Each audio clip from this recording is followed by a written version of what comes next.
Dear international students, I want to start this off on a positive note and humbly welcome you to Canada. This is simply an incredible country to live in with plenty of opportunities to chase your dreams. I wish you all the best in your studies and careers. I praise your work ethic and I understand the sacrifices that you had to make for the pursuit of a better life.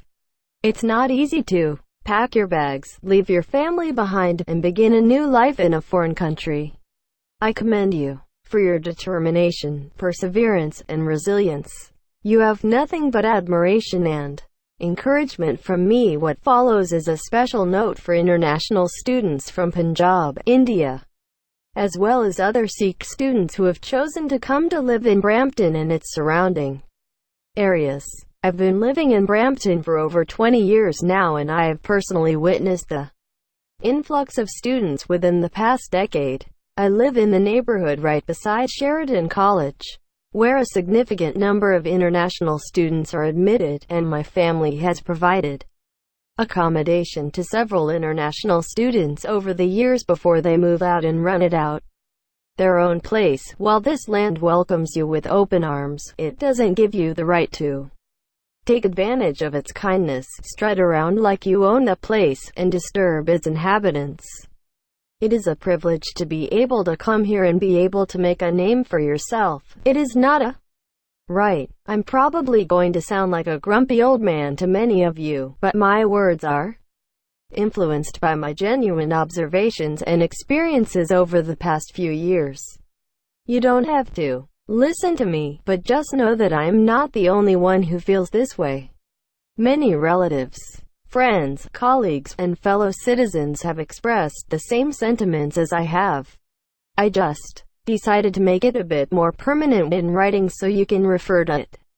Once again, I'm not prohibiting you from doing these things because I'm obviously in no position to do so. I'm simply reinforcing the possibility that you can choose not to do them anymore. Here's a list of things that you don't have to do anymore in the 2020s and beyond. You don't have to buy a car as soon as you arrive here. If you don't have to buy a Dodge Charger, a Dodge Challenger, a Ford Mustang, or a Jeep Wrangler. There are thousands of other cars to choose from that are less expensive and can help you get from point A to point B. You don't have to buy a custom license plate that costs $300 and spells something absurd, such as Blakia, Dabka, Banduq, or Jat. You are not a smuggler. You are in no position to scold anyone. You can't legally own a gun unless you have a valid license, and you shouldn't be promoting an obsolete caste system here. You don't have to display an enormous silver or gold conda hanging from your rear view mirror inside of your car. A bigger symbol doesn't mean it's a bigger and better religion. I've seen so many of them that I've begun to think it's the new Dodge logo. You don't have to blast Punjabi music on residential streets at 3 a.m. on weeknights.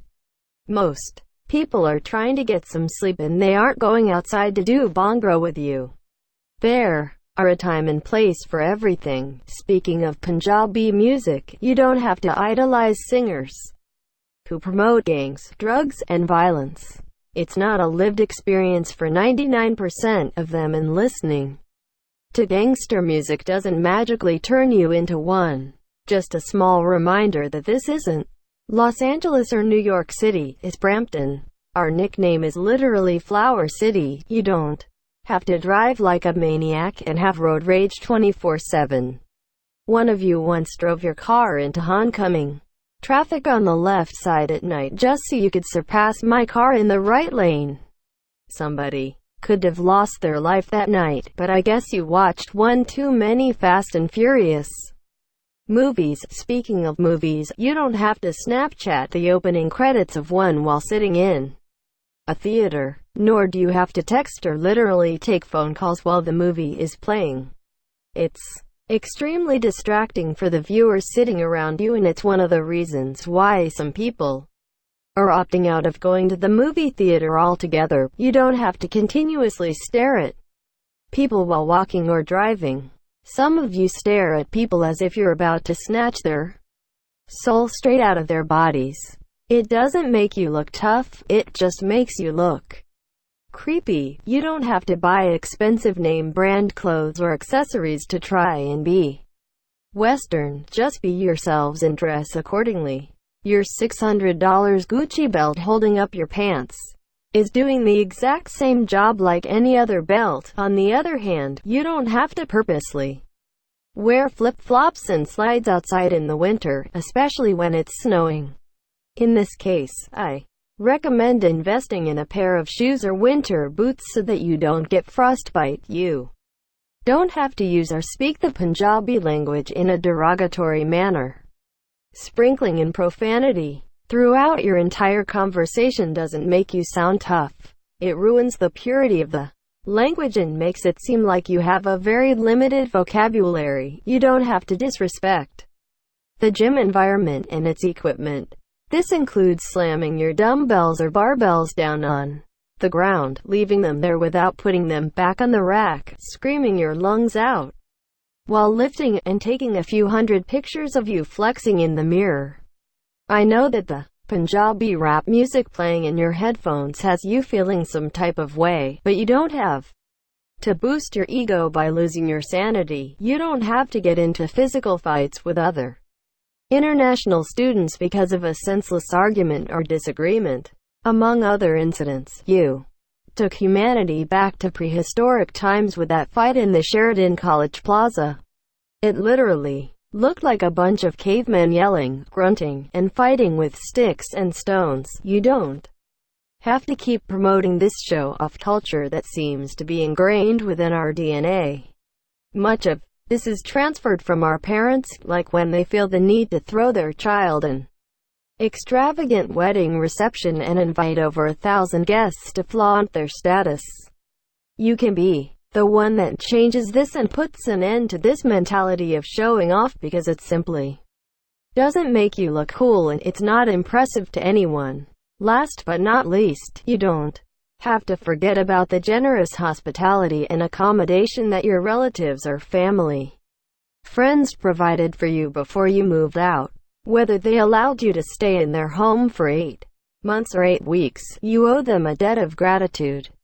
You owe them a simple text or phone call to show appreciation for what they did for you, even if it's just once a month.